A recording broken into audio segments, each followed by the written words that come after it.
Cool. Welcome to the podcast. This is just going to be covering a quick thing of the Firefly Fun House and what we think of it. So let's go. Yeah, I think let's start with Marnus because Marnus said this is such good shit. I didn't think that it was actually going to be included in the broadcast, but it was. I think they started saying this is such a cool. There's going to be a censor right now, and they went with the shit.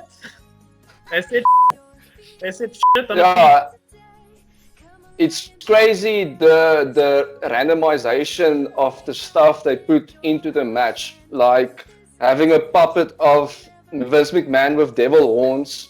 I mean, the message that they send with that is hilarious, and having him on commentary saying this is some good shit. I lost it. I completely lost it. And all the other type of random stuff that they put in the match, like with the puppets and going from era to era with scene to scene, it's crazy. I mean, how do you explain that to anyone? If you explain that match to a normal person who doesn't watch wrestling, what the hell is he going to think of you? I mean, if someone comes to you and asks you, how is wrestling? I want to start wrestling, and you talk to him about that type of match, he will never watch wrestling in his whole life. So everything they put in that match, I really would love to know who was behind the creative story of that match. I think Bray Wyatt himself had a lot to do with it because he's a creative genius. Yeah. Another thing that I want to say, which I'm very serious about, and I want to know your guys' opinion on it. For me personally, I'm saying it straight. Bray Wyatt is one of the best of all time. When it comes to his in-ring abilities, his promo work, everything about him is just top-notch wrestling. So, what do you guys think about Bray Wyatt? So I think what I'll first say is I like how the Firefly Funhouse was meta, and you said it earlier as well. A casual fan wouldn't know what the hell is going on, but a wrestling fan would. And I think that's what made it fun because it's also like something us only. What I do like about Bray Wyatt is hopefully this Fiend character is getting to the point where we can have a consistent character because the last Bray Wyatt, the cult leader Bray Wyatt, was inconsistent. He would win a couple of matches here. He touched the WWE Championship once, yeah, and even that was just a whack rain. So I'm hoping that they actually continue this momentum because a lot was said about this Firefly Funhouse match, and if it amounts to nothing now, then that's not fun at all. I think Bray Wyatt, if given the chance and opportunity, is very creative, and I wouldn't be surprised if that was all him. Well, obviously with help here and there, but like we know the sort of creativity that goes. I mean, who would have thought that even with the last Bray Wyatt character, the cult leader, that sort of gimmick would be entertaining, and it wasn't booked right, and I don't think it's his fault, but that whole character was entertaining, and now I've got the Fiend, who has also just suffered from a couple of like poor booking decisions, Super Showdown, and yeah, I think he's a really, really awesome superstar.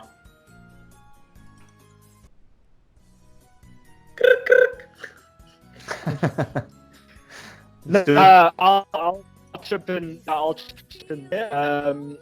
I thought everything top to bottom, production wise, just fantastic. I love the Firefly Funhouse itself is something I can watch every week, no matter how often they do it, because it's always something unique, something different. It always feels fresh, and it brings back to the aspect of this is what wrestling is actually all about. The pure entertainment of it all is just kind of, it goes back to the roots of should be kind of seeing every week. This is the kind of things we should actually be looking forward to. If they could actually book something every week as consistently good as they have with the Firefly Funhouse, then we would be we wouldn't have much to complain about. Yeah, man. I feel like if we are getting content like that, I almost wouldn't be angry at the fact that we had the Fiend wrestle now and then have one of those matches every now and then as well. Like, loved that. I loved that match so much. Like, it was just. I think when I was looking at the W Africa page on the results, and there were a lot of people saying like this is trash and what the hell was that? I think we are gonna get the people who are sort of split down the middle. They want to see a pure wrestling match, and there's nothing wrong with that, I think. But and I said it in the WrestleMania review video that it was so nice to sort of suspend our disbelief for wrestling in general, and then to completely go out of it for that Firefly Fun House match. It wasn't anything like we are used to seeing, and I think that's what made it even better. It was just surreal. It was funny. It wasn't anything we expected it. It was just that might go down as one of the best WrestleMania matches ever. Yep, or segments at least. But the Firefly Fun House. Let's break it down. What happened? John Cena is in the arena. Somehow he gets to the Fun House. We don't even ask how it happened. We just like, okay, he's there now. Like Bray didn't come out like Scarecrow from Batman and then maced him or something, or put a mask on and everything. But he ends up there, and then he walks into this door, and then he's in his gear from years back, from 2002. Yeah, from 2002, was doing the Kurt Angle Ruthless Aggression, and then like all the references made it just even much better. As a wrestling fan for like years and years, like it's almost like a good TV show. Like we watch it all throughout the years, and then they hint back to like all the callbacks. It's just so sweet, man. And then like the SmackDown in the background. Yeah, the SmackDown. I mean, that was the first time it's been back since how many years? It's like they didn't even set it up in a normal arena. They just had the SmackDown first, and then it's just there. It's like, okay, he's doing this. You knew what the reference was about, and I think we can all appreciate is the callbacks, and we also mentioned the you can look but you can't touch the Nikki Bella theme song. Yeah, that's me in stitches because I just reference things that you don't really think about anymore, and it hits you. It's like they actually made that joke, and it was just and then going to the Dr. Thugonomics again, and then doing the rhymes and everything, and then from that able to talk in rhymes. Yeah, it's amazing. It's just brilliant. And then from that you go to WCW, and then him acting like Eric Bischoff, and then he finally turns Hollywood, being a Hollywood Cena, coming out with the NWO T-shirt. It was an orgasm of references, and then I just loved it, every single thing. And then when you find, and then they recreate the match from WrestleMania 30, him being in his old like gimmick again, like it's Bray Wyatt playing a character, playing another character. Like what? It's like holy crap! And then when they wanted to recreate it, and then when Cena finally went for that shot, it's like it came full circle, and this is what Bray Wyatt first wanted, like him turning heel. And then when he wanted to do it, that's when the Fiend got him. It's like, now I got you. And then Sister Abigail, 1, 2, 3. It's just, I'm gonna watch it again now. I think the line, or I'm not so sure exactly what the line was, but it was basically, I think it was handing him a chair. Am I correct in saying so? It was handing him a chair. Yes, sir. He was handing him still a chair, and he was basically saying, here's a chance to sort of like right the wrong you did at WrestleMania 30. Yeah. You made a mistake then, like you don't have to do it again. And I thought to myself, we don't get that a lot. I think we see that a lot in NXT, where they'll constantly reference like a part of their feud or I think I will always refer to the Ciampa Gargano thing. They're always hinting back to what happened 2-3 years ago, whatever match they had. There's always some sort of callback, and we don't see a lot of that on the main roster. And what I liked about this one is it was such a subject with the whole Cena's never been heel. Cena will never do something that's heel like or whatever. And they kind of used that on the audience, like, well, hey, hang on a second, I know exactly what they're referring to.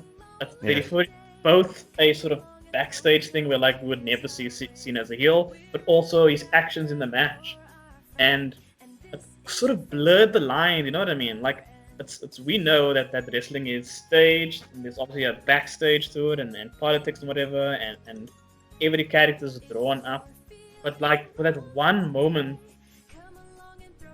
we could sort of like see that you know they were talking about both things at the same time. Yeah, that was really awesome, and just the whole callbacks to like Easter eggs that they like throughout the match. It was just like the Boneyard match was a lot of like a movie type of thing. Not like a movie, but an action movie. And then this, it was just something different, and it wasn't even a match. They had like 2 or 3 bumps in the match. This was storytelling to its finest. Yeah, that was just all about like a good book where you just like that full payoff, 6 years in the making. It was just awesome. It was a hella good book, and I honestly wouldn't mind. It almost makes you think about what we get so much good content out of the network. We have 24 Chronicles, that sort of thing. I honestly wouldn't mind seeing more stuff like that put on the network. Like, I would freaking sign up. Like, if you have my $9.99, if I was getting a surreal series where I don't know if you guys remember, and I don't want to sort of drag on too long. Do you guys remember that there was a planned WWE video game called WWE The Brawl? Do you guys remember? And they had like concept images, and THQ was going to do it, and it was basically a fighting game with WWE superstars, and they all had like powers based on their gimmick. Did you guys hear about that? That's basically WWE Immortals. Yeah, it turned out to be, well, I wouldn't say it turned out to be Immortals. I think Immortals sort of spun off from the idea, but the concept was having a sort of Street Fighter-ish style game, and it was surreal. It was everyone's gimmicks and personalities amped up, and I don't see why we couldn't have a series like that on the network where we were just having that. It could be 12 episodes of Firefly Fun House. I don't know what that looks like, but like they've got the props, they've got the characters, they've got the production. I don't think we've seen enough. What actually comes? Were there any scripted series on the network? Camp WWE. And besides that, nothing. Yeah, nothing that pops to. Was Holy Foley scripted? No. That, I have no idea. Same with, I think, Legends House or something. I'm not sure if that was actually. No, that's more like in reality stuff. Yeah. But nevertheless, I think it would be nice to see more stuff like Firefly Fun House, like a series or any sort of like W superstar personality amped up, or I don't know. Yeah, I think that the match would have. Well, it wouldn't have worked if it was just a normal match in ring. It wouldn't have worked. I mean, Cena, I don't think he can go like as long anymore. This is exactly how it needed to be, and it was just like it was perfect. Cool. Do you guys know what the bigger guys said about a match like Dave Meltzer and those guys? What they had to say? I didn't see anything in any sort of review or opinion, but I think maybe we'll get that sort of information today. I would like to see how his rating system's a bit weird.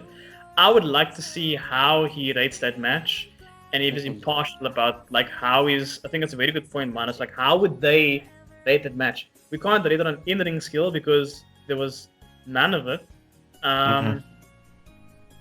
In-ring storytelling, there was none of it. It wasn't a match.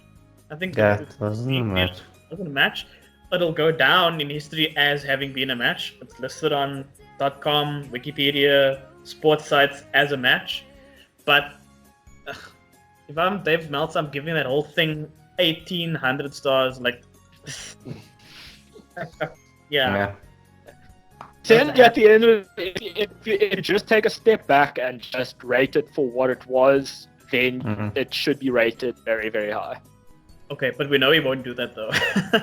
I don't think it's I think he will, because he loved the boneyard. So I mean, this is also a different type of thing, and it would have been it's much better what it would have been if it was just a normal match. So I mean, the Fiend got his redemption after all these years. Like Bray Wyatt is like built up again, like to what he was before that crap of Hell in a Cell match. Yeah. Well, I think. I honestly felt a little bit uncertain as to where the Fiend. Like, I won't lie, I was a big critic of the Fiend's character after Hell in a Cell, and maybe for the first bit of this year as well. But like that redeemed me, or at least it redeemed the character. Yeah. And I'm more excited about what that character brings, like moving forward. And Now, let me ask you It's this. difficult Yeah. in today's time of wrestling to pull off such a character and have it be consistent, because it's not the 90s or the early 2000s anymore. Yeah. You will never ever have another Undertaker, and you know what they did manage to do with the Fiend so far has been great.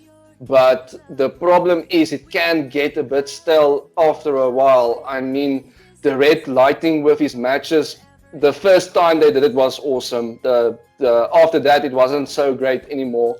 But the thought process that they have behind the character has been very good. But like you said, Brandon, going forward with it is difficult to pull it off, because you are so used to everything has been done before. So what do you do that is something new? And they absolutely did it with this Firefly Fun House. So it's going to be really interesting to see what they can do further with the Fiend character, and I really hope that it stays consistent, because it really is such a great character. Yeah, I don't know if you guys saw on my status, on my WhatsApp status, I had this segment on SmackDown with the Fiend and John Cena, and someone replied to me saying, like, what on earth is this?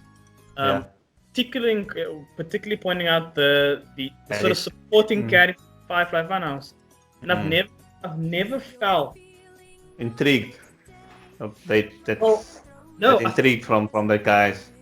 Yeah, I feel like they add so much. Like, it's just hand puppets, and they add so much. Like it's so meta, and there's so many references in each of those characters. The Sister Abigail kinda, and Husky, was basically Husky Addis, and Mercy the Buzzard, also the sort of callback to the old Bray Wyatt.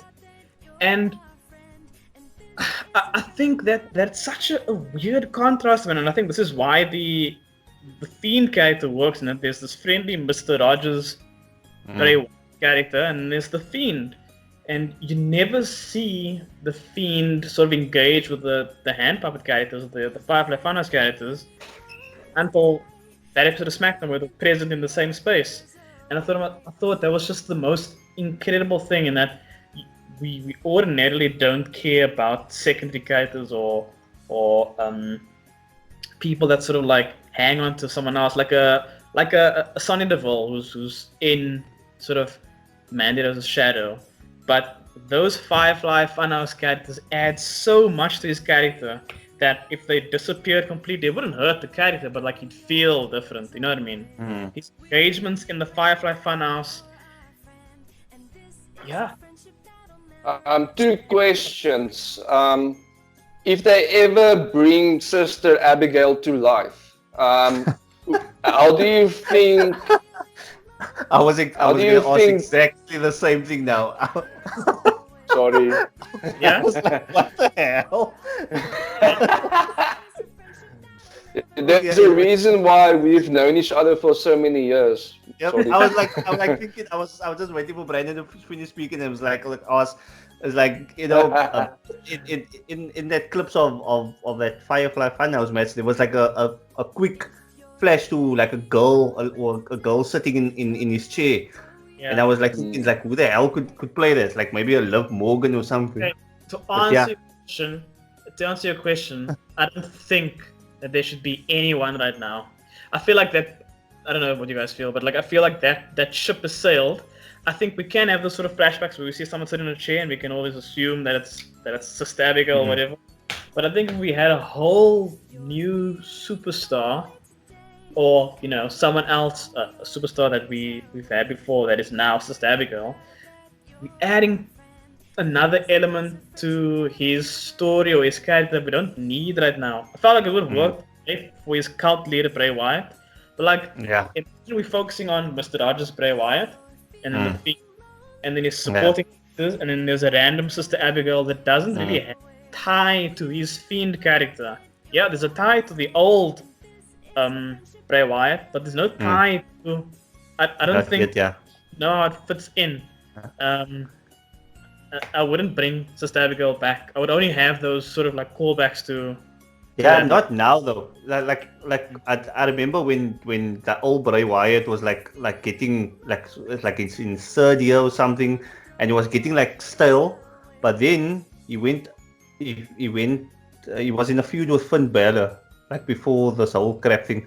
But then he like did like a promo where someone was like sitting in a chair, and it was Bray Wyatt, and it like morphed into that something that I can't remember so clearly, man. But he was like sitting like rocking in a chair, and then his face morphed into a freaking. I remember that. Yeah, I remember that.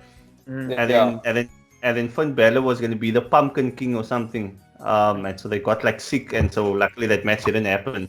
But that was the right time to introduce Sister Abigail, and everyone went like berserk. Was like, who the hell is Sister Abigail? And that brought again life. So I agree with you, Brandon, in saying that leave her for now.